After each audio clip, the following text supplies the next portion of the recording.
Well, her name's Rock Chalk.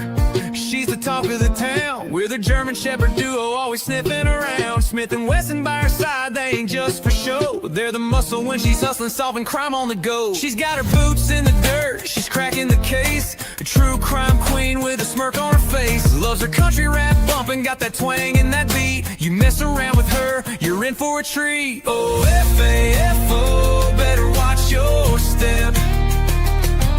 Rock Chalk's on the scene, she'll clean up your mess. With her dogs and her charm, she'll track you down slow. Oh, F-A-F-O, yeah, you reap what you sow.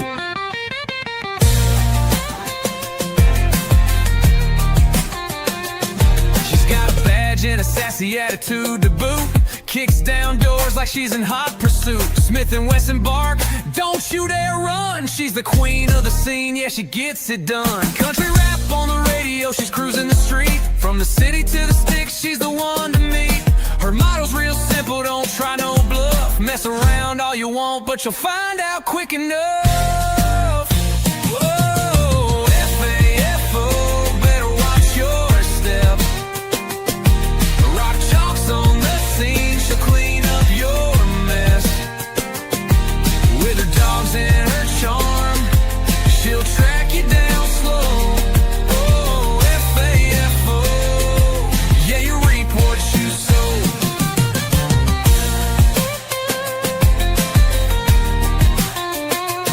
She's got cowboy boots and a badge of steel. With a heart of gold and nerves unreal.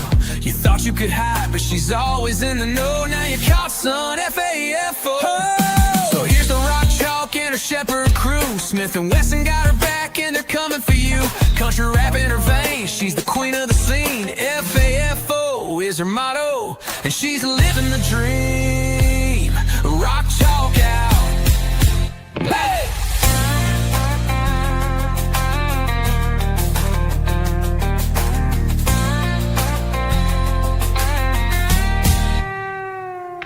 She's got cowboy boots and a badge of steel. With a heart of gold and nerves unreal. You thought you could hide, but she's always in the know. Now you're caught, son, F-A-F-O. So here's the Rock Chalk and her Shepherd crew. Smith and Wesson got her back and they're coming for you. Country rap in her veins, she's the queen of the scene. F-A-F-O is her motto, and she's living the dream. Rock Chalk out.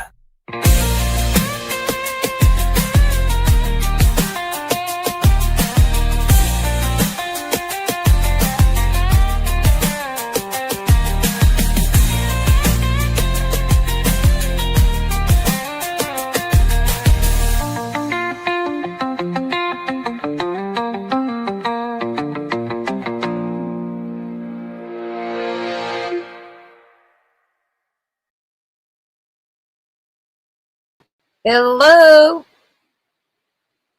Are you there, Hawkeyes? Are you muted? Nope, I'm here. I was muted. Well, say hi to everybody. Hi, everybody. Welcome to Rock Chalk True Crime. That's right. And you got yours going too, right, Hawkeyes Nature? No, I didn't stream it there. Let me go ahead and do that right now. Okay. We're going to go ahead. A year ago, I went over a bunch of bodies was stacked up at a funeral home, a green funeral home. And I'm going to play one that shows you what a funeral home that does green does.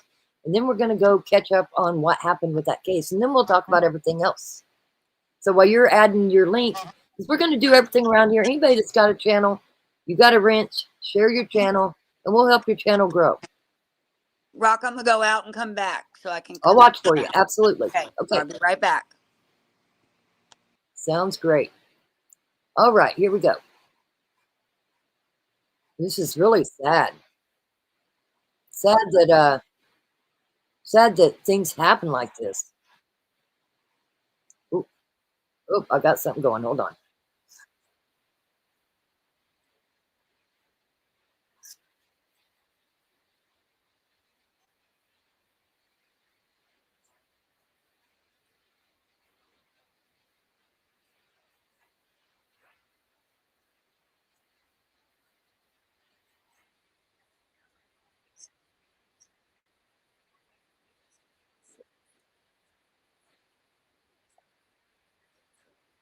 Oh, wait a minute. What we got going here? I got a lot going here, don't I? Okay, here we go.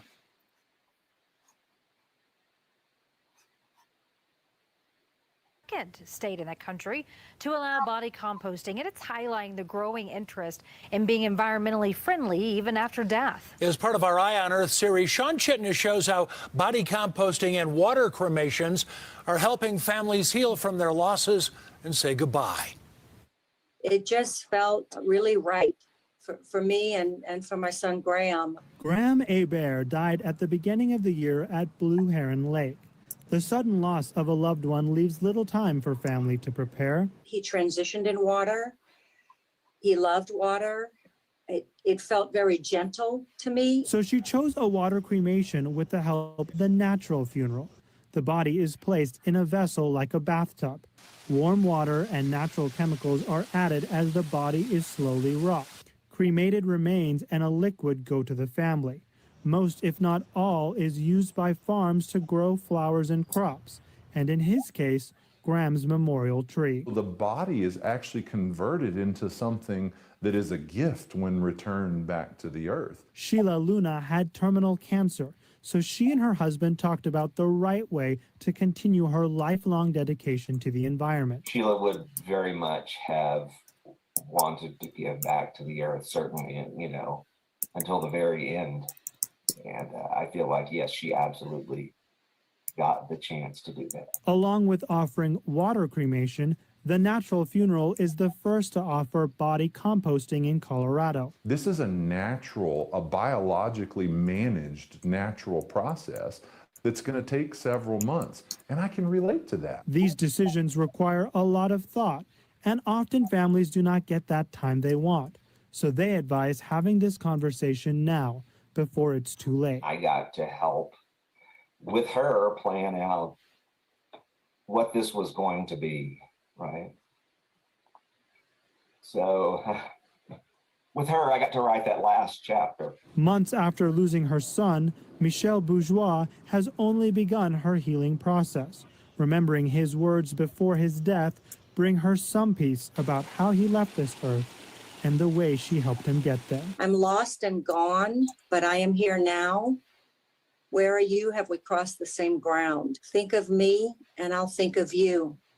Together we'll be in a place we once knew. Sean Chitness, covering Colorado First. Okay, there was that one. Are you here, Hawkeyes? I'm here. Okay. Now I'm going to pull up the one that I did a year ago, and we're going to play it. We'll talk after we get done doing it because I really want your opinion on it too, you being in Colorado. Okay, you got it. I'm having technical errors, and it's me. It's nobody else. This is me. Oh boy. Well, It'll be okay. Sometimes it happens. So It does. here we go. As you've been teaching me that. Yeah, I mean, sometimes I leave the mute button on. Sometimes I got the wrong screen on. Listen, we're not no high tech here. I'm learning all the time. Learning. And I'm learning from Rock, and she's been an awesome teacher. Well, thank you. Okay, here we go. Tonight, a gruesome discovery inside this Colorado funeral home. Without providing too much detail to avoid further victimizing these families, the area of the funeral home where the bodies were improperly stored was horrific. More than 115 bodies found improperly stored inside the 2,500 square foot site, according to the Fremont County Sheriff. Hazmat teams called to secure the building as law enforcement executed a search warrant. It is a very tragic situation, and as I've stated, there are a lot of decedents there, but I don't really want to go into the scene itself. The disturbing discovery made at the Return to Nature funeral home in Penrose, about 100 miles south of Denver. The business's website offering green burials without embalming. Bodies often laid to rest in biodegradable caskets like this one made of wicker, or in some cases buried in nothing at all. State records show the funeral home's registration with the state expired on November 30th of last year. The State Department of Regulatory Agencies documenting complaints about an abhorrent smell emanating from the property on October 3rd, according to this report. When investigators reached the owner, John Halford, by phone, he acknowledged that he has a problem at the property and claimed that he practices taxidermy there. The Halfords did not return our request for comment. We want to process this scene as quickly as possible. The county sheriff declaring a local emergency disaster, calling in state and federal agencies, including the FBI, to provide specialized support. These are teams with additional training and specialized equipment that serve to process scenes of national magnitude, to include the response to 9/11 and major airline incidents. The county coroner tasked with identifying the remains and notifying families. Forensic identification through fingerprints, medical or dental records, or possibly DNA will need to be completed. This could take several months. Return to Nature also operated a second location in nearby Colorado Springs. Mary Simon says she entrusted her husband Daryl's remains to that facility for cremation in August and was still waiting to receive his ashes. I'm devastated. I feel like I've lost my husband all over again. Now she's nervous about where he could be. I'm terrified that my husband's in that mess there. I'm terrified that he's didn't get cremated. And Valerie joins us now in studio. So Valerie, listening to that woman, you can understand her anguish, her worry. What sort of charges, if any, could the owners be facing? So right now the sheriff's department says that's unclear and that will all be part of this longer investigation, but that could take several months. The state regulatory agency that wrote up that report, they do allege that the owner attempted to conceal the improper storage of human remains. So that will probably play into that investigation. The FBI is also launching a federal investigation to see if any federal laws were violated. And Ellison, we should note that in the state of Colorado, it is not required to have a license to be an individual funeral home operator. Only the businesses require to be licensed with the state. Thanks for watching. Stay updated about breaking news and top stories. Okay, before I play this last one, so I was trying to find the original one that I had. Many of the people that had their families cremated now say they didn't even have their own family. They had somebody else. The bodies was found left stacked up in that place at that funeral home, so they didn't even get their own family's remains. That's sad. Well, one of the reasons I wanted, a lot of them did. That's right. And then the two owners of that greenery there in Colorado are from Oklahoma, so they fled to Oklahoma. Now Hawkeyes was telling me she remembered when she watched it. She thought she remembered that the man was on the run. I don't remember if he was or wasn't, to be honest. Because I think they got the wife first. I think you could be right. I don't remember that deep into it, but that's possible. Very possible. So we're going to pull up the sentencing, and then we're going to just talk about it. So here we go. And we might play the wax job on Rick. I don't know. I ain't decided yet. I'll leave that for. That was so good. I can't start laughing on the panel because it was so good. Do I really want to wrap myself out? Because he don't even know I have that other channel. That's the thing. Ooh. Yeah. Might want to think twice if you're going to do that again. Well, we'll see. Okay, let's play this and then we're going to talk. With deep Oklahoma ties accused of illegally stashing nearly 200 bodies in their Colorado funeral home. Tonight, one of them has been sentenced to decades in federal prison for stealing hundreds of thousands in COVID-19 relief fund. News 4's Spencer Humphreys here with the details. Spencer. Yeah, this was such a disturbing story. You may remember about half a year ago, authorities in eastern Oklahoma arrested that couple after they allegedly fled to Wagner from Colorado because authorities in Colorado discovered dozens of rotting corpses inside their funeral home. And now to top that all off, now at least one of them is going to prison for spending pandemic recovery money on a life of luxury.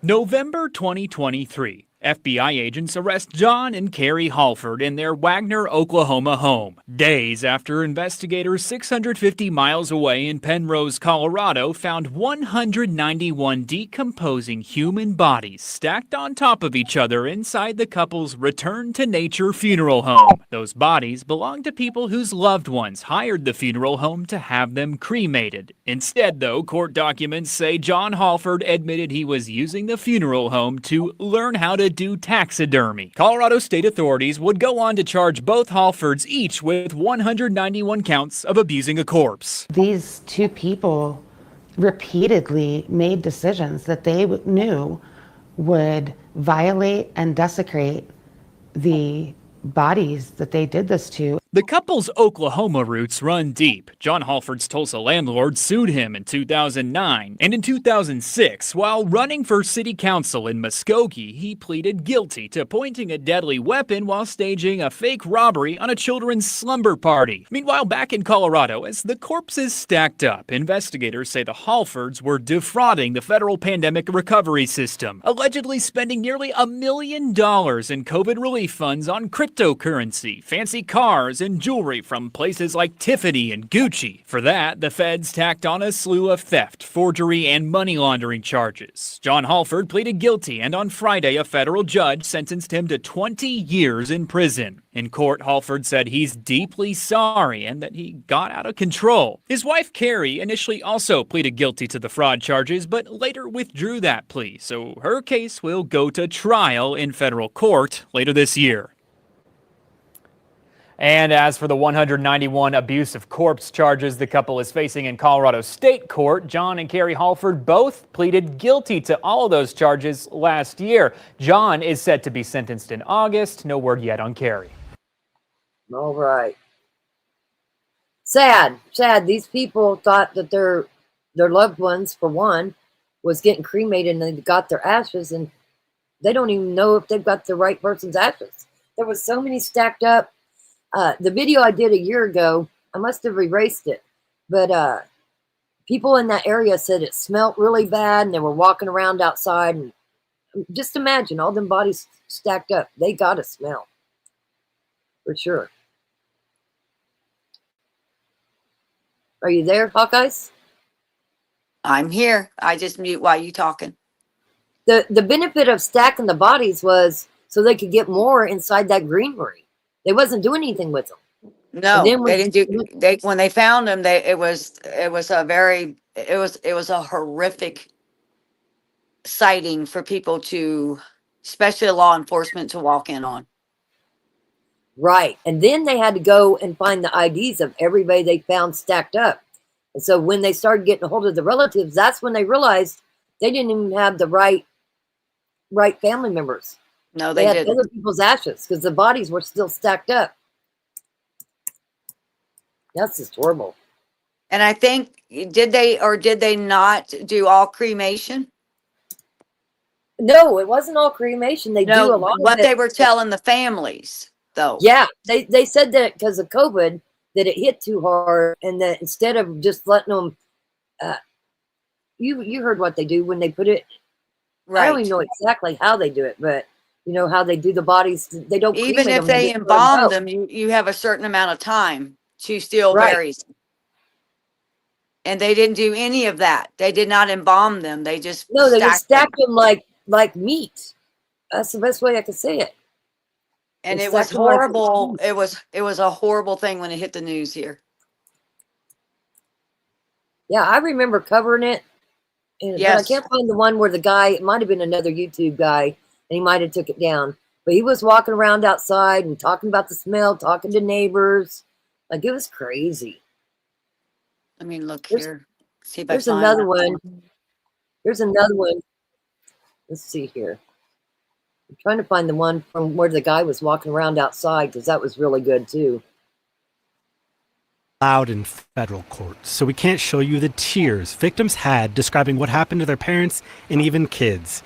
Given the chance to explain, John Halford tried to apologize and said, quote, "Everything got completely out of control." In late 2023, investigators found 190 bodies inside their Penrose building, including Samantha Naranjo's grandmother, who was supposed to have been cremated. I felt that everything he said was just fake. They're not remorseful that they did this to us. They're remorseful that they got caught. Yes, that they When got arguing caught. for the length of the sentence, Halford's attorney asked the judge not to focus on the people and the details of the case. This court should focus on the federal crime at issue here, fraud. Halford pleaded guilty to defrauding families and the federal government out of about $1 million. Derek Johnson's mom was also inside the Penrose building. This wasn't just a crime about money. The money and the way it was used was part of the crime. The prosecutors agreed, reminding the judge what they found inside. Some bodies were exposed with no covering at all. Some bodies were on gurneys, and some were laying on the floor, stacked up. There were some children recovered, and a fetus was also enclosed in a bag with other bodies. Holford asked the judge to send her to prison for 10 years. Prosecutors asked for 15. The judge gave him 20. What was vindicating was that I believe she heard us. In Denver, Aaron Adelson, 9 News. Yeah, they were all given fake ashes and all kinds of stuff. Who's sending me that? What is that? Are you sending me something? Yes, I did. Okay. Let's see. Look at the 2020. Look at the 2023 one. Okay. Welcome, everybody. Yeah, this is sad. This is sad. And I meant to do it last week, and then I forgot. And I started thinking about it today. But just think that you got a urine sitting there, and you think that you've got your relative in there, and then you find out your relative stacked up like nobody cared about your relative. All because they wanted fancy cars, fancy houses. Yep. And they stacked those bodies decaying for 4 years beforehand, before they were actually caught. Yeah, it's just nuts. Okay, let's see here. Oh, it won't let me click it. Okay, what is that you shared so I can look it up? It's the funeral home gave families fake ashes as hundreds of bodies lay decaying for 4 years. It's a 2023. But is it a YouTube? Yes. Okay. No, that's off of the news. That's off of nationalpost.com. Okay. Perfect. I'll get it. So families was given fake ashes. Yes. For over 4 years. From Colorado Funeral Home.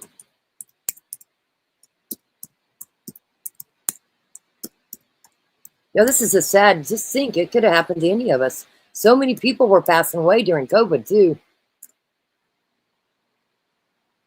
Let's see. I'm trying to find the 2020 that you were talking about. 2023. And when you see it, the headline is from National Post. Funeral home gave families fake ashes. Hundreds of bodies lay decaying for 4 years. Let me play this one while we're doing that one, because I'm looking. I am looking.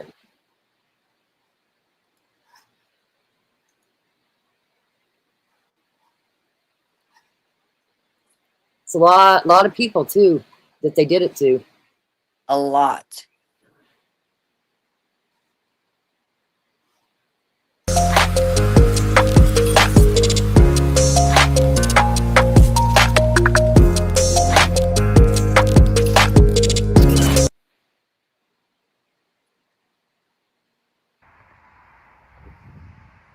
Is it not playing? What's the deal here? Oh, here we go. That's a good one. Yeah, but I don't hear it. Do you hear it? No, not yet.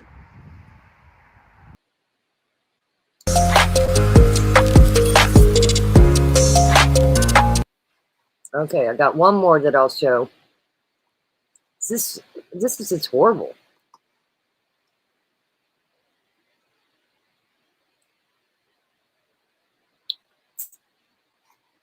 I just can't believe they can even sleep at night knowing what they did.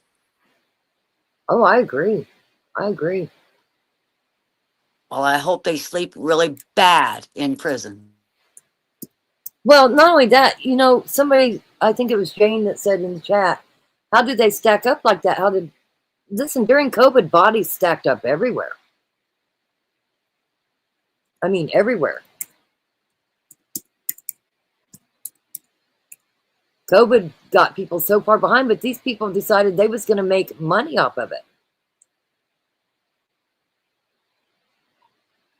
There was that one with the fake ashes. Oh, here's Well, a I long. hope their money really showed what they really They are. promised. I know you guys can't go a day without Ashley Banfield. Here you go. Here we go. Ashley Banfield. This is going to be the last one I show on it, though. Then we'll talk about it. Eco-friendly burials, natural burials and cremations, no chemicals or metal caskets, and we'll plant a tree in honor of your loved ones. That sounds like a place I'd want to go with my remains of my loved one. The Return to Nature Funeral Home, Colorado Springs, Colorado. Problem is they weren't really doing those burials they were promising. And when the neighbors started to say things smelled really bad, police came calling and then set up this investigation, because what they actually found was unrefrigerated, unburied, and uncremated remains. Many of them, hundreds of them, stacked up without even bags or boxes, just piled on top of each other, like a Holocaust image. It was so bad, there was bodily fluid on the ground and insects in the warehouse behind the Return to Nature Funeral Home. And John and Carrie Halford, the owners, skipped town to Oklahoma trying to run from the law, but they were arrested on yesterday, facing a whole lot of charges. There's the mugshots of them. Here's what we found out. Colorado is the only state in the nation where funeral homes and cremation services are not inspected. Maybe that's how this could happen. But Abby Swovlin trusted the Return to Nature Funeral Home with her mom's remains. She trusted them. But instead, they returned to her a bag of gray powder that resembled a lot more like concrete dust than it did human remains. The FBI now has that bag. It's the bag sitting on her lap right there. And Abby Swovlin joins me live now from Colorado Springs. Abby, I'm so sorry that this happened to you. How did you find out that those that bag of dust was fake, that it wasn't the remains of your mom? Well, we had some suspicions from the beginning. My mom passed away in August. And then when things came to light, when the story broke at the beginning of October, we immediately called the crematorium that was listed on her death certificate, and they had no record of my mom. They said that there would have been a disc and a formal certificate of cremation, and we had neither of those things, just that bag, as you can see. Just all a big scam. It's my understanding that they have now located your mom and identified her. Is that true? That is true, yes. And she has been handled and cremated for real this time by a local funeral home with very professional people working. John and Carrie Halford may have allegedly been at this since at least 2019. Some of those remains that they found in the back warehouse go back that far, years. What do you think should happen to them for what they did to you and to the 190 other families as well? What they've done is unconscionable, and they need to go to prison for this, and they need to go away for a long time. They've been scamming families and causing irreparable, immeasurable damage to so many people that they don't deserve to be among us anymore. They've lost their right for that. And what would you like to see happen to that location, the former, I'm going to call it the former Return to Nature Funeral Home? What I would like to see to happen to that location is it needs to be torn down. It needs to go away and not be there. And I would like to see a memorial and a beautiful grove of aspen trees planted for our loved ones that were promised those trees. I made it my goal to see that every person gets their tree. And your mom, Sally, deserves it, and you do too. Abby, thank you for sharing the story with us. And again, I'm really sorry that you and your family had to go through this. I appreciate it. Thank you. Abby Swovlin joining us live from Colorado Springs tonight. Thank you for watching. There you go. That's just sad. All these people thought their loved ones had been taken care of. Hell, they thought they had their loved ones. Some of them. Yeah, it's just crazy. Crazy, crazy. And look how long they had them before they realized they weren't. Right. It took. I don't remember who the guy was, but he was a YouTube guy, and he was walking around outside of there and was talking about how bad it smelt. And It he was was the one. It was 4 years of it. Yeah. But they just found it a year ago. Right. But it was 4 years of it being in that condition. Right. But it took somebody smelling it and calling the law enforcement in to even find them bodies. And by that time, the funeral directors, that man and woman, had left to Oklahoma. And it took them a while to find them in Oklahoma, too. Yes.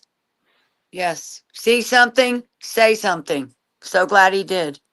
Oh, absolutely. Absolutely glad he did. Yeah. Skomachai, I saw you shared his link. He does some really cute stuff. A lot of music like Bianca. And he's been doing a lot of them with babies, too. It's pretty Yeah, I fun. like him a lot. I like to watch his stuff. Yeah, he puts a lot of work in there. And he's been going live a lot, too. And showing people how he's doing it. It's very interesting. Sherry Berry is saying, hey to you. She says, I'm such a jerk. I forgot to say hi to Rock. Hey, Rock. I figure if you're in here, then you're saying hey. Okay, so Yep. I'd seen this thing on TikTok. Listen, it's been a long time since I've laughed about anything. So I saw this thing on TikTok, and this lady did what I did. I got a mini pad. And listen, Rick, I had Rick giving Wesson and Smith a French fry, and I snuck it on his head. So he had no clue what it was. So I'll play it. I wished I would have just got the GoPro out, but I didn't. So this was funny. And listen, I had to share it with some people before I realized I wanted to share it because I didn't know if it was just funny to me. It was hilarious. It was hilarious on the other side of the screen. Oh, I'm so glad it made everybody else laugh because I was dying. I was dying laughing. Here we go. Here we go. I don't have it in my forehead. No, I'm getting your bushy eyebrows. You gotta leave it for like 5 minutes. He doesn't have bushy eyebrows. No, he don't. I'm gonna take your eyebrows out. Hold on. Some of your eyebrows are loose. How you gonna feel without eyebrows? Look at that look.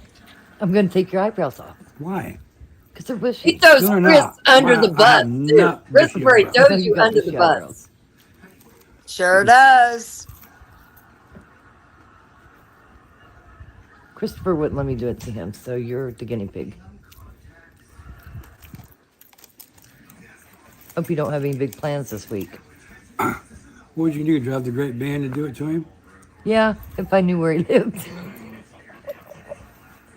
I would have too. I'd have drove and used and did it for Christopher. We'd all showed up and held you down, Chris. That's right. Mm, Are you gonna be okay without him? no, I don't have bushy eyebrows.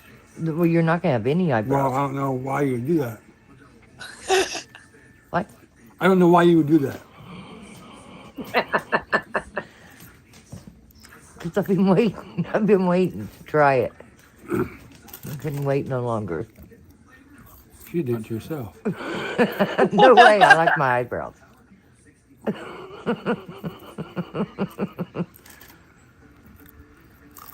Has it been 5 minutes? No. I like how he counts down for you. Right, but it had only been 2 minutes. He wasn't even keeping time. One more minute. It's gonna hurt when I pull it off. I'll try to be careful.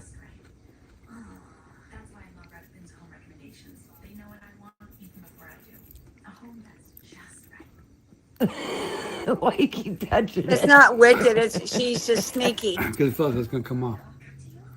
Oh, well, let's get better. No. No, because I'm going to make sure we get all the eyebrows. No. Come here. Stop. Let me see. Look at me. I think I've got it on there. Is it on there? Mm-hmm. How much longer?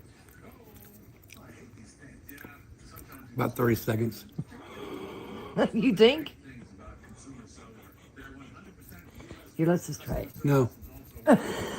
You want to wait? It is Rob. Go ahead. Take it off.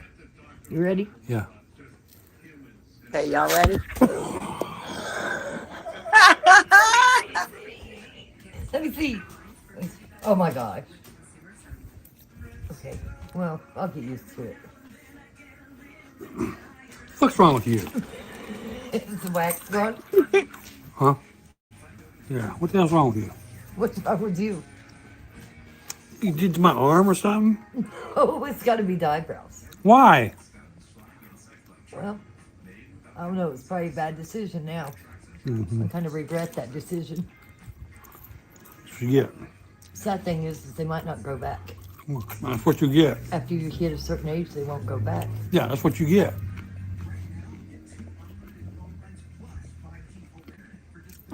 This bullshit she does to me. That's it. What she does to me. So I will tell you, after I ended the live, he goes, "You put a fucking tampon on my head?" I said, "He don't know the difference. He thought it was a tampon." That's so hilarious.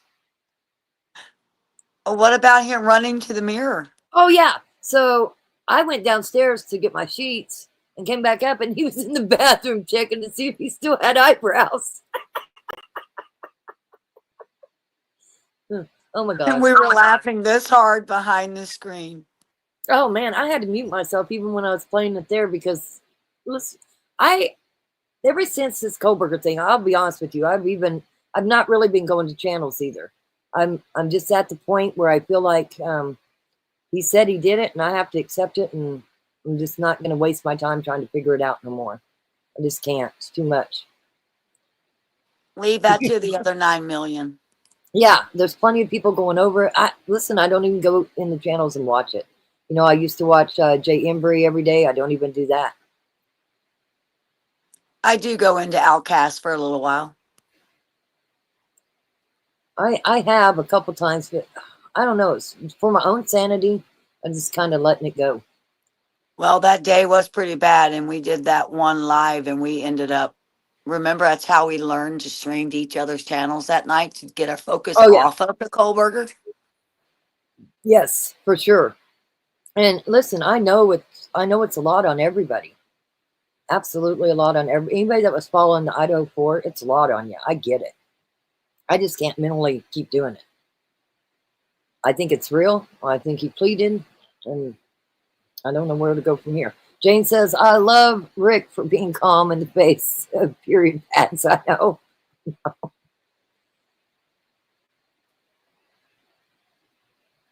Christopher, Rick's calling. I got to answer this call. Yeah, okay. Well, he threw you under the bus, so make sure you let him know that what first I got to know is when did you get a phone, and how does Rick got your number if I don't? Okay, now I got to figure that one out. Oh, now you better be watching out, Rock. They might be planning something against you. Good luck. Good luck. That's what I got to say. Good luck. You're not going to get much past Rock. Nah. No, I wished I would have planned it better, but I just watched it on TikTok and said, "Oh, this will make me laugh. Let me do it." Yeah, I can't do any more Idaho 4 either. It's too much. Too much. And kudos to the creators that can. I'm not going to sit here and dog them. I'm glad they can still do it. I just can't. Just can't. So much ugliness. I mean, look at Texas. Look at Texas. As a matter of fact, I saw Justice had said, or Journey said that the governor come out and said there's a whole lot more. Yes. Do you remember? 161 people are still missing in Kerr County. Right. Let me show you something. There's a guy that I watch chases and stuff too. But there's a guy, Dad's Gone Wild. He drove from California to Texas and did some live videos yesterday. So I'll show you here real quick. Actually, it's live right now too, but let me go to the one from yesterday. Because I swear he's on that bridge that we watched. Actually, let me pull that up real quick. Pull that one we watched the other night because we watched it on a different channel. That was very interesting. That guy that filmed it the other night, he shows right when the water's coming. It's only 37 minutes. That's how quick that water goes up in that under that bridge. Let me find him. I obviously look at too much stuff. Listen, I don't even ever watch regular TV. Do you? No, because I'm too busy researching or on YouTube watching stuff. I don't think, I think a lot of people has turned away from TV to YouTube and it because you can find it faster. Well, the thing I like about YouTube is that you get the raw footage. You don't get, and you get the right stuff. You know, it's not all cut out. It's not manipulated because it's just raw footage. Journey says they found the body of the deputy has been found. I didn't even know there was a deputy missing. Yeah, they showed a picture of him. He was missing. And they have, then Journey says here they have found him. I know I have a friend from Texas that took her horses over and is out there looking. It's just a lot. Yeah, but what about that guy that got handcuffed for helping people in his own boat? Yeah, there was a guy. I shared it. Let me share that real quick. Or did I That's just a share the good one. article? I mean, here this guy is doing something good and he gets handcuffed.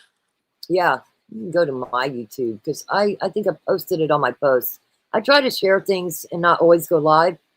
So this guy, yeah, this guy. Let's see if it'll let me play it. I don't know if it. Oh, it's because it was TikTok, but I'll share it and then I'll read it too. Okay, this guy here. Texas man arrested after rescuing seniors with his own boat during the flood. Miller, a former HVAC technician and father of two, said he launched from a gas station parking lot after seeing distress posts on a local Facebook group. Over the course of 4 hours, he ferried stranded seniors, I can't even talk, some in wheelchairs, through chest-deep waters to higher ground. Several bystanders filmed his efforts, which quickly went viral. Despite the outpouring of praise online, Miller was later taken into custody by local deputies and cited for violating an emergency management plan, operating an unregistered vessel in restricted floodwaters, and interfering with official rescue operations. Authorities claimed his presence coordinated. Now, that's just some messed up stuff right there. That's very messed up. Anybody that can help should be helping. Absolutely.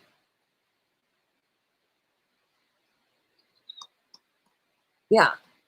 And he saved their lives. And gets arrested for it. Yep.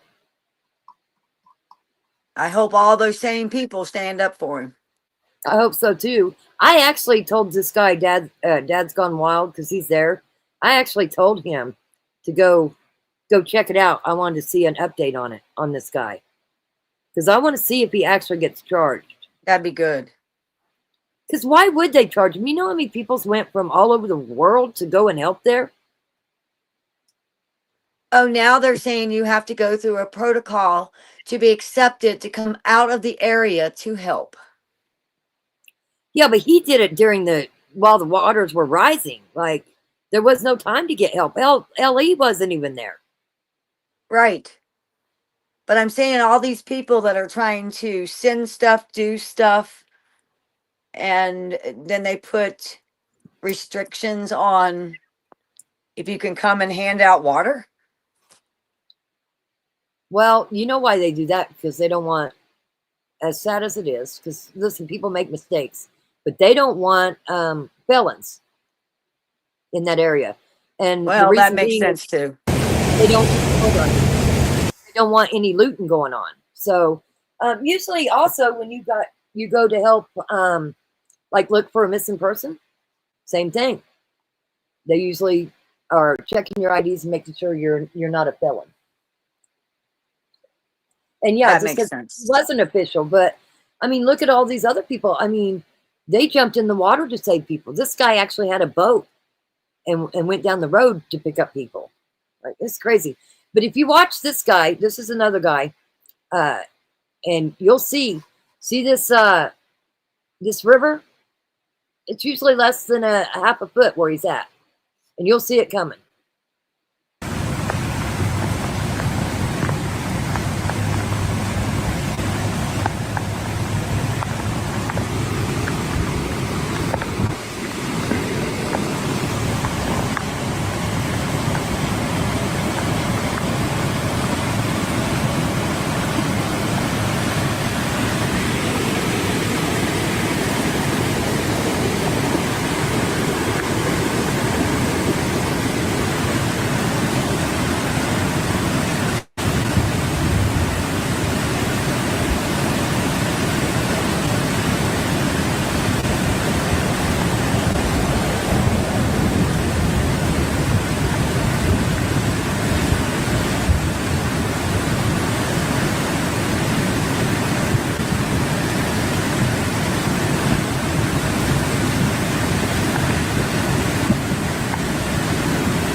I'm going to fast forward this a bit, but you see this was 37 minutes. So you see all these trees? Now, mind you, this is only 37 minutes. The guy never turns the camera off. And see how far down it is from the bridge?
So I was going to say this, this was 11 miles down the river. Yeah, California, Jane. This was 11 miles down from where the camps was hit, the girls' camp, all the girls are missing from, and it took 2 hours, 2 hours to get here. But you saw when it hit there, and this was 37 minutes. I got it sped up, but this was 37 minutes. That's not much time.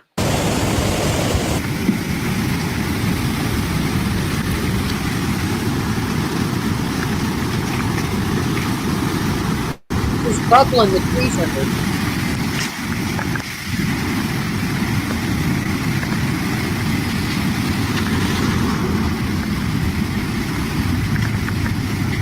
Crazy. No, this is Texas. Outside of San Antonio.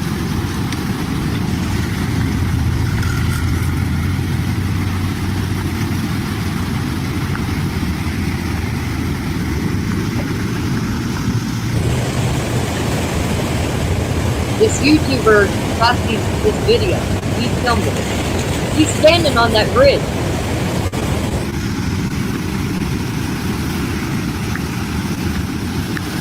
Hey, Miss Pig.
Now I got it at normal speed.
Telling them to get off the bridge.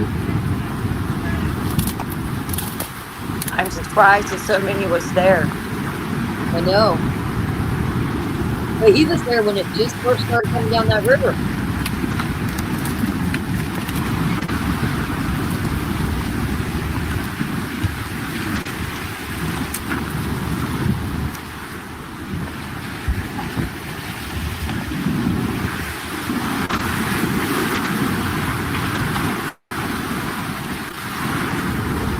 I wouldn't have been standing on that bridge. No way. Now there's going to be a house coming and there's a cat right inside the sliding glass door.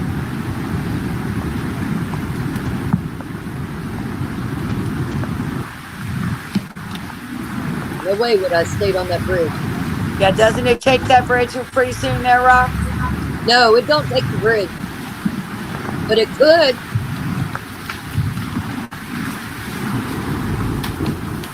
But look at all that debris lined up. And if all that debris in that bridge wasn't there, that house would have been gone too.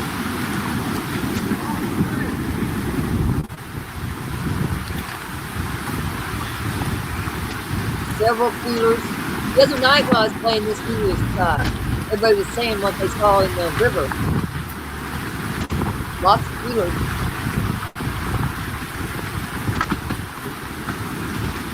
You should see that house coming right here. There you go. There's the house coming.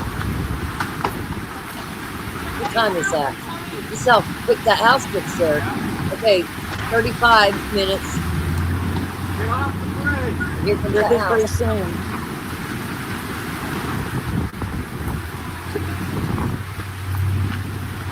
I see it.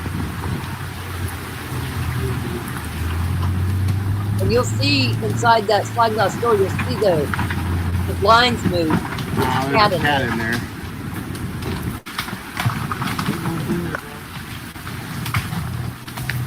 There's a cat.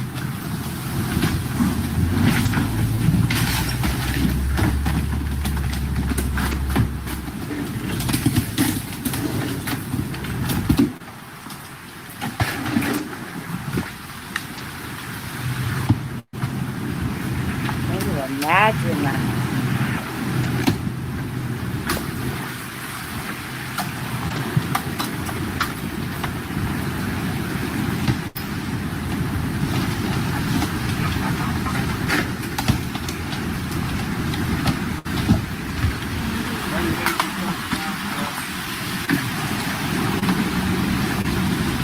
All that was in 37 minutes, so.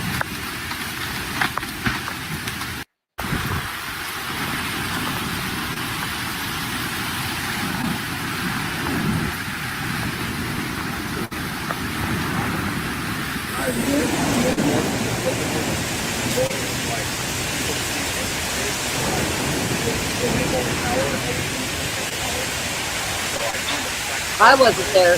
I'm in Kansas.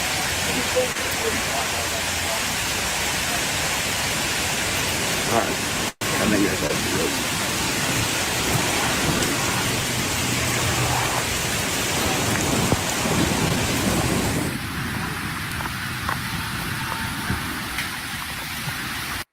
Crazy, huh? Yeah, the poor people going, where's my house?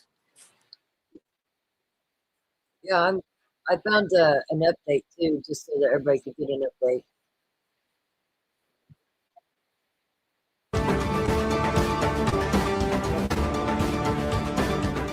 This is CBS News Special Report. I'm Courtney Keeley in New York. Officials in Central Texas say at least 13 people are dead after major flooding in that area. Oh, there's more than that. The National Weather That's old. Service says 5 to 10 find a better inches. one than that. Holy crap. 13?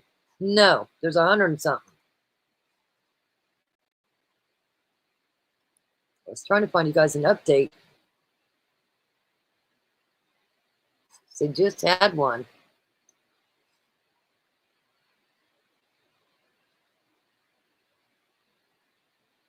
I'll start first, and then our city manager will go next and give you some information, and then we'll finish with our Kerrville mayor.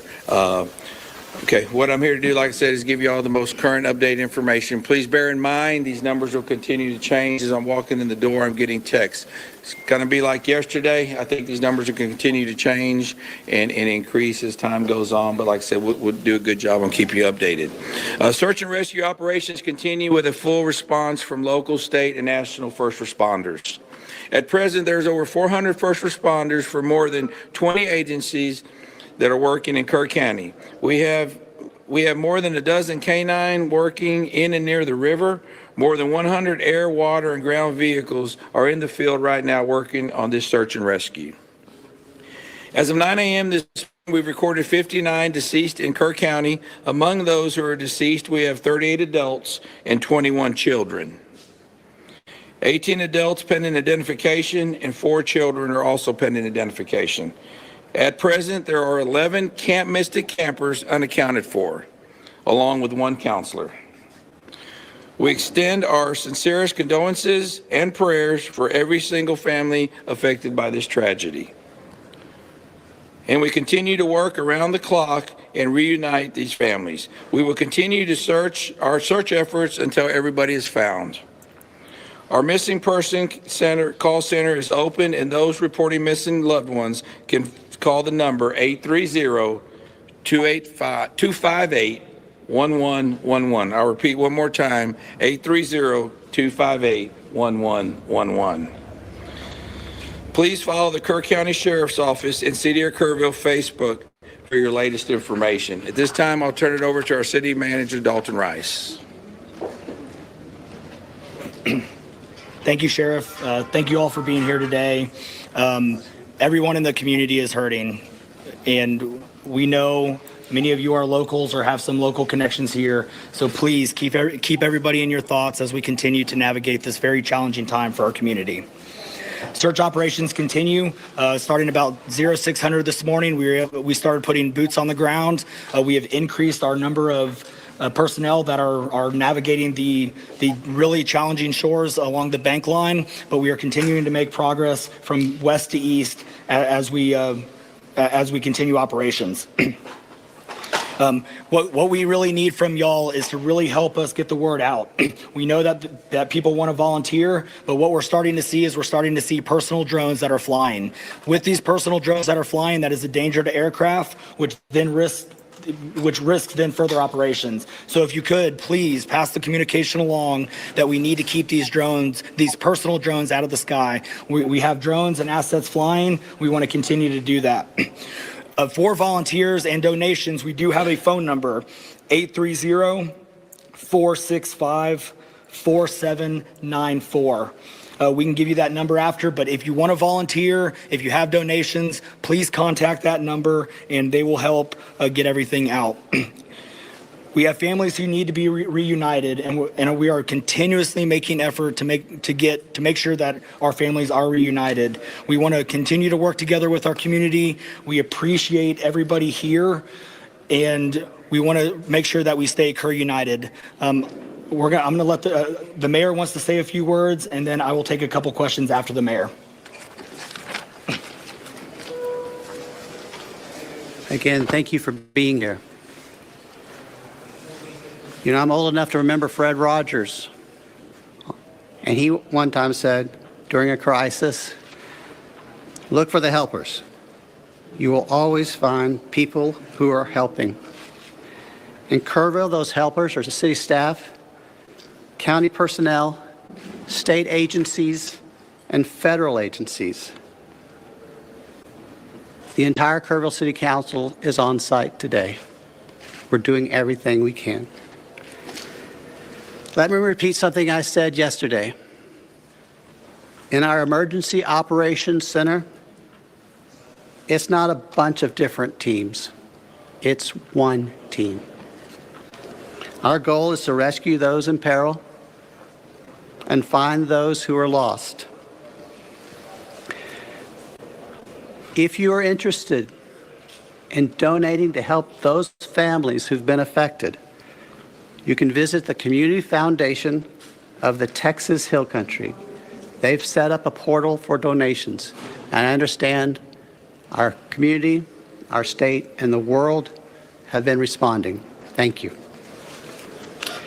Kerrville's branch of the Salvation Army has been designated as our official partner for volunteer coordination and in-kind donations.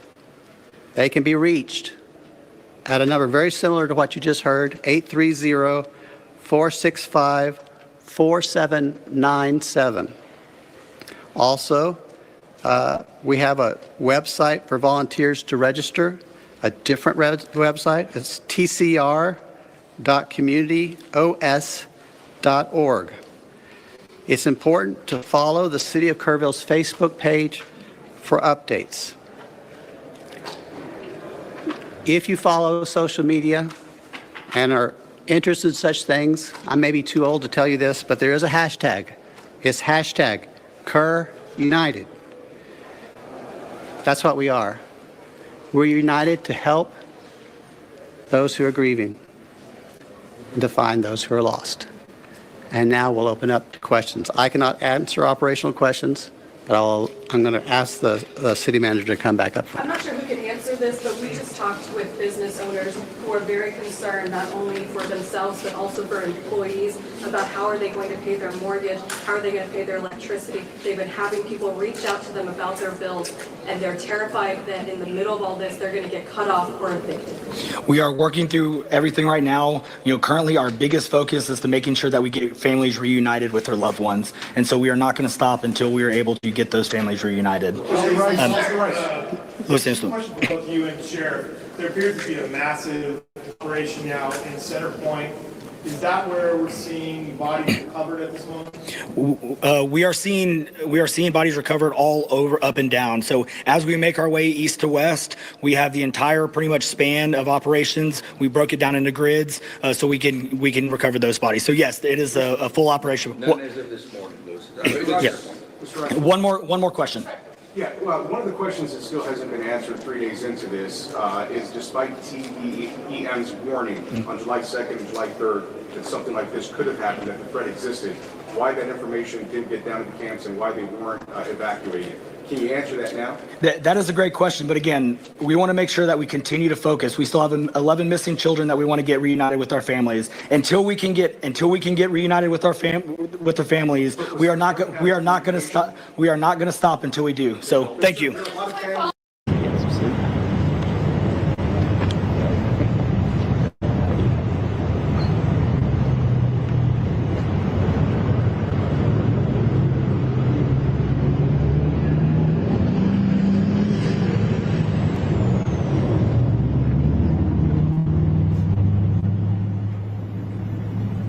This was an hour ago. I'll play a little bit of what the governor had to say.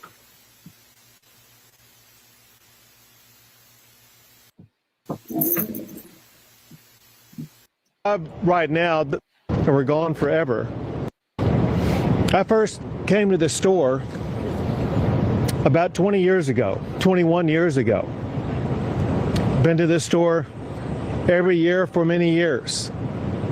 I've seen these little campers since they were just a little bit bigger than toddlers, young kids. I've seen them grow and mature into beautiful young men and women. Nothing is as heart-wrenching as hearing the stories of what the girls around here, especially the girls at Camp Mystic, went through. To see where they lived in one moment, where they disappeared the next moment, and were gone forever a few moments after that. I wanted these people to know, I want you all to know, the hearts of our fellow Texans are breaking every single day because of what people of this community and the surrounding area are going through. There's nothing more important on our hearts and minds than the people of this community, especially those who are still lost. I told them what we were doing, not just today, but what we are going to be doing for the days, weeks, and months to come. This is what they needed to hear. They need to know Texas is in this with the people in the hill country right here. We are not leaving until this job is finished. The job right now, the primary job right now, continues to be locating everybody who was affected by this flood. There still remain those who are missing. We have to find every single person who's missing. And that's job number one. While we are doing that job, it's important that we also be conducting other business affecting this storm. We did several things in that regard today. One is to get a better assessment about what exactly needed to be provided for the community. We took a flyover to get that assessment. I've been here for multiple times over the course of the past 2 decades, but multiple times over the course of just this one flooding episode. And I have a good feel on the ground of what is needed. But when you're in the air, you get a fuller perspective of how widespread, how catastrophic the damage is, and what must be done to fully address it. We were able to process that better today when we flew around. And on that fly around today, I had with me the Speaker of the House, Dustin Burrows, who's going to speak after myself. I want to provide you with some information, some of which is just now updated. First, the numbers that I have is that there are 94 fatalities. 94 fatalities associated with this flooding event in this area. Separate from that, in other flooding events in other parts of the state of Texas, there's another 15 fatalities for a total of 109. To put this into perspective, just in the Kerr and Kendall counties alone, there are far more fatalities than there were in Hurricane Harvey. That's how catastrophic this is. I also have some updated numbers on those who are missing. First, from Camp Mystic. My information is those who are missing is down to now 5 campers and 1 counselor. 5 campers and 1 counselor missing. In addition to that, there is another child not associated with the camp who is missing. So for Kerr County, that would be a total of 7 who are missing. In other parts of the state, there are 12 who are missing. I have a new number, however. So one thing we've been reaching out to the public about is to get better information about those who were not registered at a camp, those who were not registered at a hotel, those who may have been down here who no one really had any accounting of. And through law enforcement agency working together, they provided me this number. Just in the Kerr County area alone, there are 161 people who are known to be missing. And again, that comes from combined law enforcement efforts, 161 known people who are missing. Know this, we will not stop until every missing person is accounted for. Know this also, there very likely could be more added to that list. One way that we were able to expand the list of those who are missing is because family members, friends, neighbors, etc., begin calling in and reporting them as missing. What I want to do is once again provide a reminder to anybody watching this that if you have a friend, a family member, somebody that you think may be missing because of this storm, we need you to call the number that I'm about to give you. It is 830-258-1111. That's 830-258-1111. If you want to go to a website address, you can go to kerrvillemissing@dps.texas.gov. I'm going to repeat it twice more. That's Kerrville, spelled Kerrville, no space, then the word missing, MISSING. So Kerrville Missing at DPS.texas.gov. G-O-V.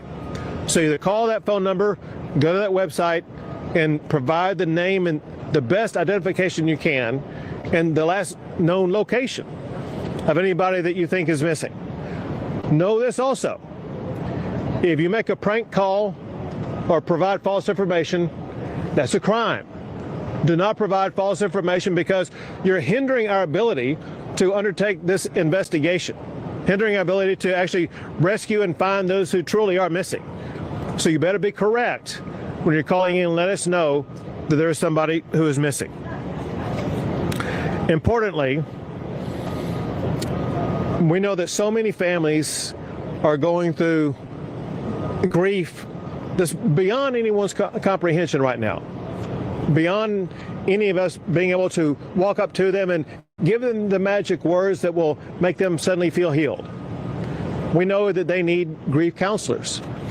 We have 5 organizations that together are providing dozens of grief counselors for all of the affected family members around here. It's so important at times like this for family members to access that grief counseling so they can have their mental and emotional health needs addressed in what may be the most challenging time of their lives. Something else that's a help as we begin the process of helping places like the Hunt store, the local community, Hunt, Texas, be able to rebuild. One thing that is speeding that recovery was the immediate granting of the major master declaration that was granted by President Trump. It immediately opened not only access to more funding, but also access to more resources to be able to more quickly, more effectively respond to this storm. That includes debris removal, which has already begun. It includes assistance for individuals who are eligible to apply. And the director of Texas Division of Emergency Management will explain more about that in a second. But there are 2 categories of people or entities that there is money available to assist. One are individuals affected by the storm. Another are public entities like the town of Hunt, like the town of Kerrville, like the county of Kerr, etc. They may have needs with regard to roads or utilities, whatever the case may be. Now the assistance is available for them to more effectively and more quickly address that. With regard to roads, anybody who's driven around here knows that there are some roads that need repairs. The Texas Department of Public Safety is working 24/7 to make sure they're going to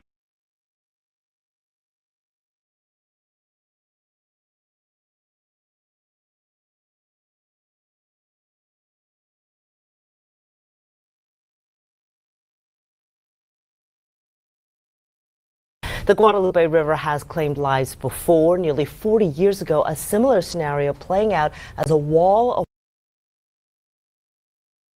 water swept away campgrounds and lives. James Moore was a news reporter back then and tells Katira Winfrey the images today are eerily similar. Marcelino and Charmin Moore lives in hill country right now and says although water levels are going down, the rain hasn't stopped. He says he lives with a type of PTSD, watching yet another tragedy unfold, again feeling grief for the parents and families experiencing the loss. The desperation people must have felt clinging to trees as rushing water flowed below is only something you can imagine and hope to never see again. There's just a level of devastation that you probably wouldn't understand if you'd ever been there. In 1987, James Moore saw it as a reporter on the ground, covering a massive flood breaching the Guadalupe riverbanks.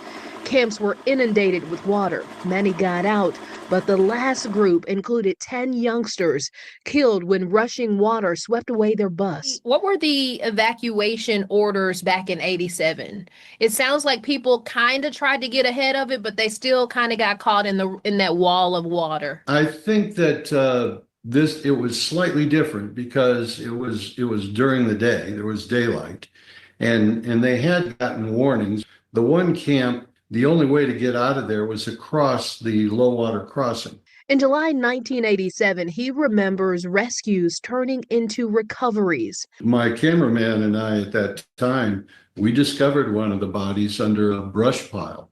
It was a horrendous thing to see. Hope gave people the strength to hold on, and it drove parents and families back along the Guadalupe in the immediate aftermath and weeks later. People were desperate. They're going up and down the river looking for their children. I mean, there were helicopters racing up and down the river. Today, he says, up high in the giant cypress trees sits debris 100 feet up from previous floods. A reminder, this could happen again. And Moore tells me 4 years earlier, he covered the tragic flooding at the nearby Pedernales River that also claimed lives. He says his family search for answers. There are sure to be some hard questions asked down the road on what the state can do to address flooding in Hill Country. Back to you. All right, Kateria Winfrey, thank you. So yeah, flooded just like this in 1987. And here is the Facebook page. The Salvation Army is putting a pause on donations for the moment. This is a good thing. They are at capacity. Although they will still take calls, we sincerely thank all who have donated for their compassion and willingness to respond to the needs of the community. But you can, if you have Facebook, you can go look at the city of Kerrville, Texas. Keep you up to date. There you go. Really sad. Lost a bunch of kids back in 1987. I didn't hear them say exactly how many. Did you hear them say how many? I didn't hear that, but also it was very sad that it was on 4th of July this year. Yeah. Yeah. So the city manager, he said he was out running at 3 o'clock in the morning jogging, but he said the waters wasn't up. And he got home and he got himself a cup of coffee and he got a phone call right at 5 a.m. So, and also people that was at this camp, they had to turn their phones in. So even though there was an alert that came across their phones for flooding, the workers at the camp, their phones were turned in. Yep. Nobody had phones. And then the owner of the one camp with all the girls, he went there. He went there and he ended up dying, but he saved a lot. Yes, we saw the guilty verdict. We watched it over at Journey's channel. She had it going. 4th of July, very sad. Very, very sad. And it's going to take a lot of healing. A lot of healing. Oh, I was going to show you Dad's Gone Wild. This is a guy from California. He's got a YouTube channel. I watch it a lot because he does a lot of chases and stuff. But some of the areas, Dad's Gone Wild. Some of the areas, he got some really good video. I think he's live right now too, but he did one yesterday. Let's see here. He drove all the way from California.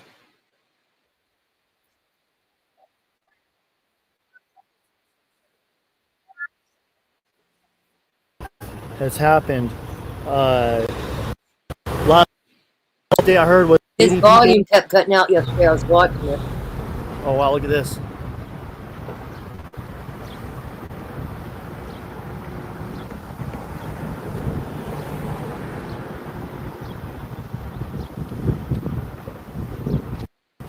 Live.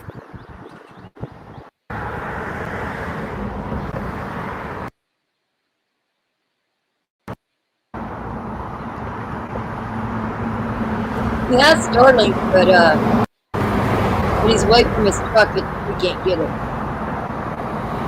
These are frames, maybe for mobile homes or even your campers. I don't know how people get this out. I didn't get too many.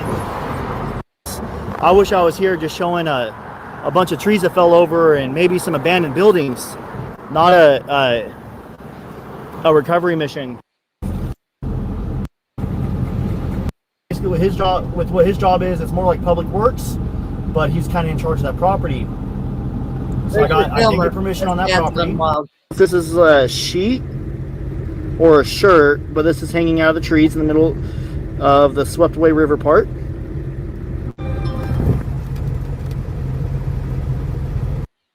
like a 10-mile stretch. Blackhawk right there flying around. They are searching right now. They are actively searching. Military not getting up there.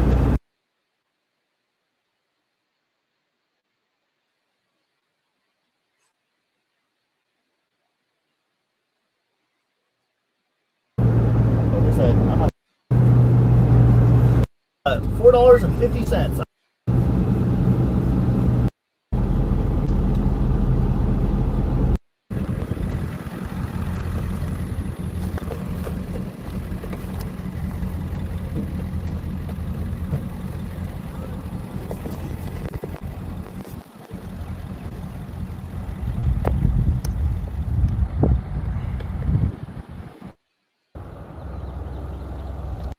On Starlink in an open field.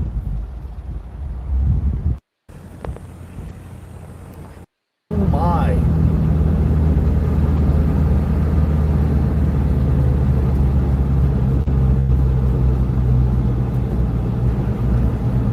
Just a devastation, man. He's originally from Texas. His dad's gone wild.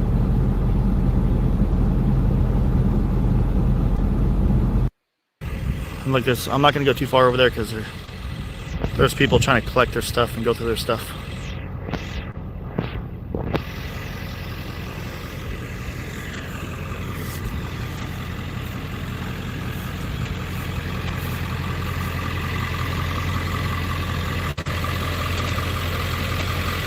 You can hear people running.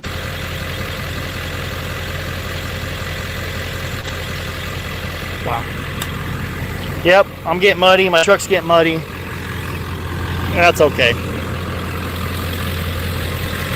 They just lost their fence. I'm glad that house is still standing.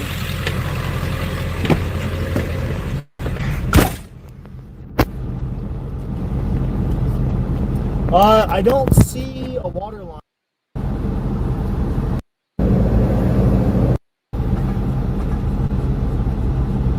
Fortunately, I'm sorry.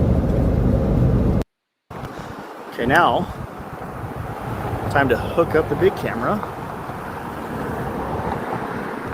Look, the water's receding.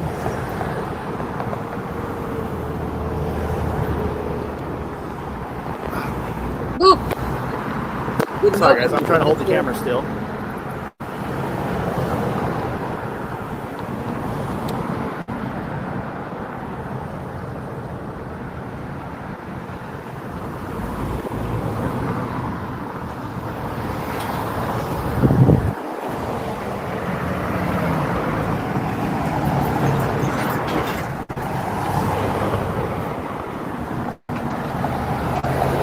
Big old hornet right here. Go away. It's chasing me.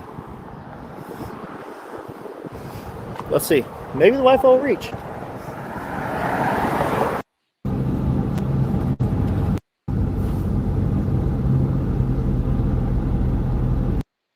You should definitely go ahead and look up. I'm going to turn the camera actually to the left just in case. I don't want you guys zooming in or anything like that either. So I'll be right back. I'm going to get out and check.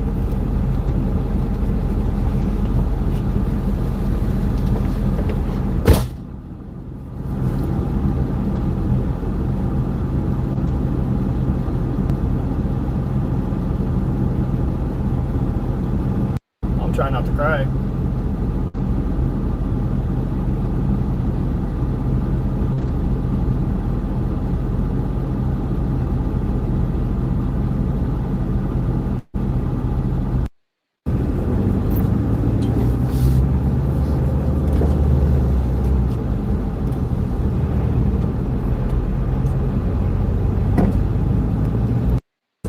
Bob, if you did make a Walmart order, go ahead and email me. That'd be awesome. I'll gladly. Yeah, I appreciate it, guys. I know it wasn't. All right. Anyway, Dad's gone there his thing.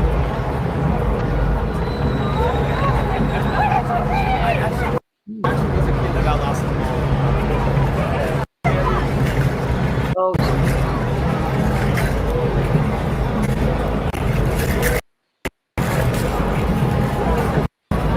Okay. It's a protest too.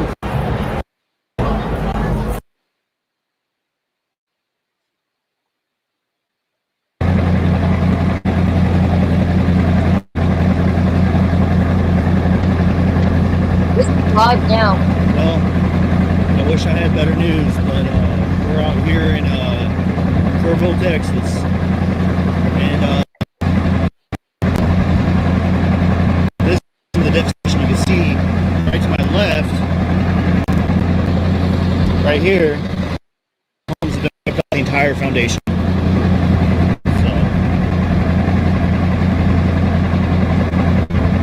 So, I'll show you guys this little section. Should be back momentarily.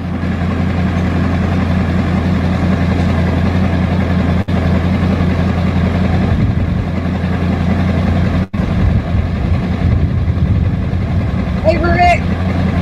Christopher got you. Liar. Christopher, you're a liar. You're given. That's wrong. You had you going though. Nah, I know better. But I have a feeling they're going to keep up somehow, some way.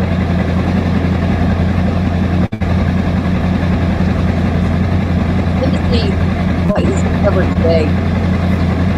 I obviously want to give a big shout.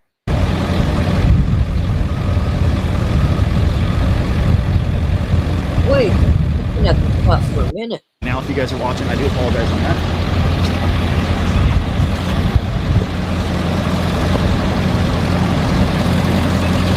Tonight, guys.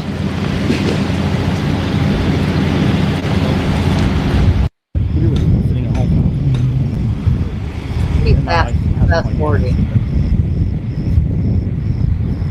Took me a while to figure it out. I'm just waiting to do a separate thing.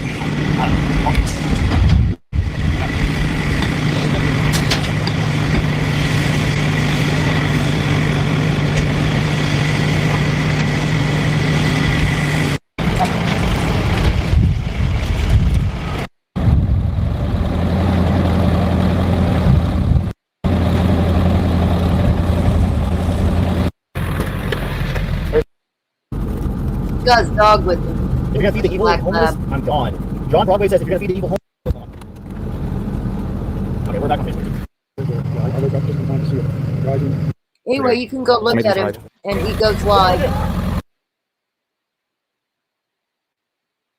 He does have Starlink, but if he gets out of the vehicle, his Starlink's not working. And that's hot out there right now for them to be working in it too. Yeah. Yeah, I wonder what, I'll look and see what the temperature is. You know. Like 82, it's 82 degrees in Hunt.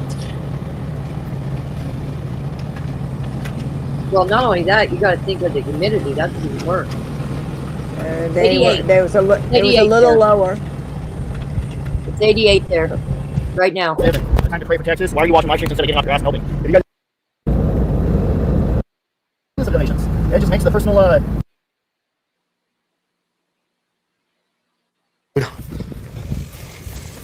I'll send her to a car. I'm gonna pull my truck up a little bit so we have Starlink, just in case something does happen. I want you guys to, my wife to at least see where I'm at. She got my location on my phone. Oh my god. Get up here. What are you doing?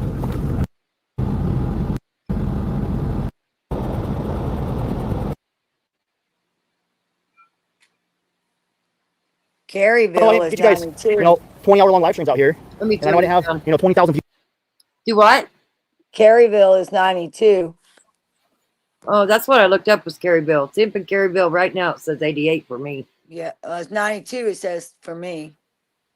I'm on the Weather Channel, and then the other town was 82 in Hunt. Oh, look, his doggy's getting some water. Yeah, well, the labs love water. Yeah, they do. When he's driving around California, LA and stuff, he's got that dog with him all the time. I've never seen his face till just a while ago. I had never saw his face. That's the first time I saw it, when, especially like when Journey was streaming him. Was she streaming Dad's Gun Love?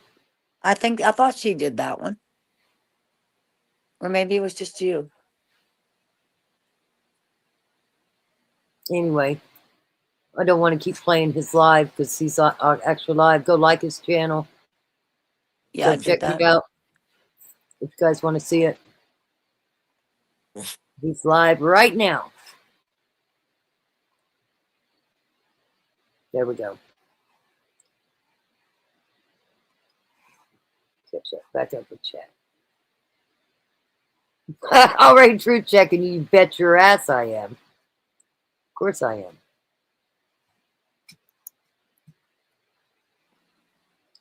Yeah, he's got some bushy eyebrows. They need trimming. We're gonna get Chris. Yeah, Chris should already know that. Yeah, it's not gonna be a maxi pad, believe me. He's a gorilla. It's gonna take more than me then. I'm gonna have to recruit some help. Always keep an eye open around rocks. That's right. Rick will tell you. I'll have to find the Instagram. I did a video of him a couple years ago on Instagram, and that thing got over 1 million views in like 3 days. See if I can't find it and play it for you guys. It's crazy. Crazy, crazy. Well, I tell you what, I'm fixing to get off here. I gotta get something to eat. Same. Yeah. And make sure you go like Hawkeye's page, everybody's page. If you got a channel, share it so that people can go like it. Because we certainly will. Yeah, and Journey's page. Journey's funny. Journey's a lot like Rock. They cut up all the time. That's right. So what did you think about that 1987 flood? Lost a lot of people. Let me see how many people was lost in that flood. That was crazy. Same area, same camps. Yeah, it was the exact same place. And did you hear that reporter say he was just there like 4 months earlier? I missed that one. Yeah, when he was talking, he said that he had been there 4 months earlier than that big flood in 1987. In 1987, Guadalupe River flood, 10 teenagers died when a bus and a van were swept away by the rising waters. Let's see, the incident occurred at Pato Christian Church Camp near Comfort, Texas. Heavy rain caused the river to surge. In total, 39 teenagers and 4 adults were swept away, with 10 teenagers drowning. The other 33 people were rescued. And how many? And what time of year was it? Was it the same time? The flood is often remembered in comparison to a more recent, larger flood that occurred in the Texas Hill Country in 2025, which resulted in 100 more deaths. That's it right now. In 1987, it was July 17th. Wow. July 17th. Wow. Within a couple weeks of each other. Yep, it says here, I'll read it from 1987. During the late evening of July 16th, 1987, and into the early morning of the 17th, thunderstorms developed and moved slowly eastward through the hill country of south central Texas. The storms produced a train effect, one following another. In a large area of 5 to 10 inches of rain fell in the upper headwaters of the Guadalupe River Basin. The heavy rainfall was triggered by a mid-level low interacting with a weak cold front. Amounts of moisture from the Gulf of America. As much as 11.50 inches of rain occurred in 9 miles west of Hunt, Texas. This resulted in a massive flood wave that traveled down the Guadalupe River through Ingram, Kerrville, and eventually Comfort, Texas during morning hours of the 17th. The Guadalupe River at Comfort rose 29 feet that morning and crested at 31.50 feet. The 9th highest crest in recorded history. Upstream at Kerrville and Hunt, the river crested at its 2nd highest crest on record and higher than the famous 1978 flood. So they had a flood there in 1978 too. Same spot. Same spot. So they can't say it's not a reoccurrence, so they shouldn't have, at least looked into that. Right. Wow. I mean, I guess people think if it happens once, it can't happen twice, but obviously you just proved that there's 3. 3, yeah. Yep. 78, 87, and now. I didn't know there was a 78 one. That's new news to me. Oh, I didn't know either. I just read it. Just read it.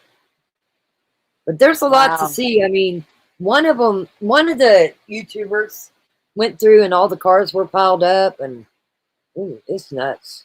Very nuts. But you would think they would do something different.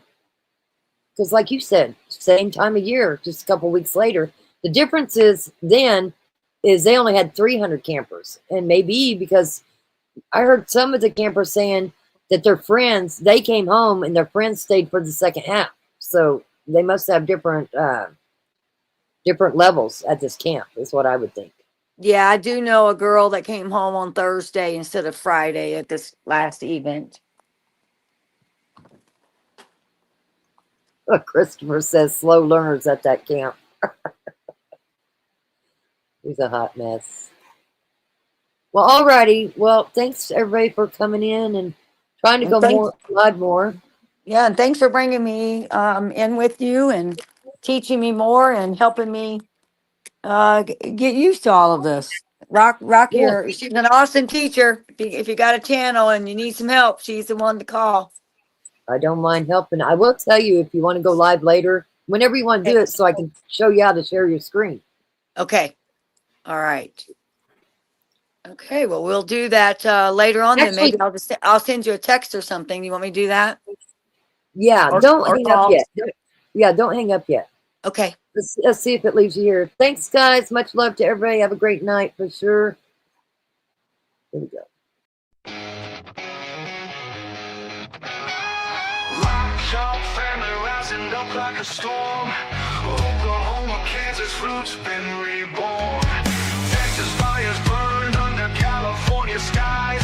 OHIO screaming into the night.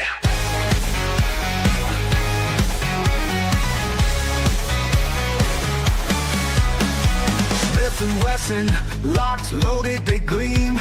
German Shepherd pups chasing down their dreams. Fire it up from the plains to the hills. Kansas hearts beat wild, unchained by their wills. Smith and Wesson, locked, loaded, they gleam. German Shepherd pups chasing down their dreams. Fire it up from the plains to the hills. Kansas hearts beat wild, unchained by their wills. Devin, sit back, I got money, could they cry? Mama lost, holds her head in the sky. Marvin Valley 420 battled away. Jezebel witch won't be silenced today. Bitter winds howl on the edge of the plains. Dust and struggle carve lives in their veins. Legends whispered in the fields they blaze. Ignite the night, set the world in a craze. Lost and found in the shadow of fight. Family names tattooed in the heart's light. Steel strings screaming under crimson skies. Feed the fire.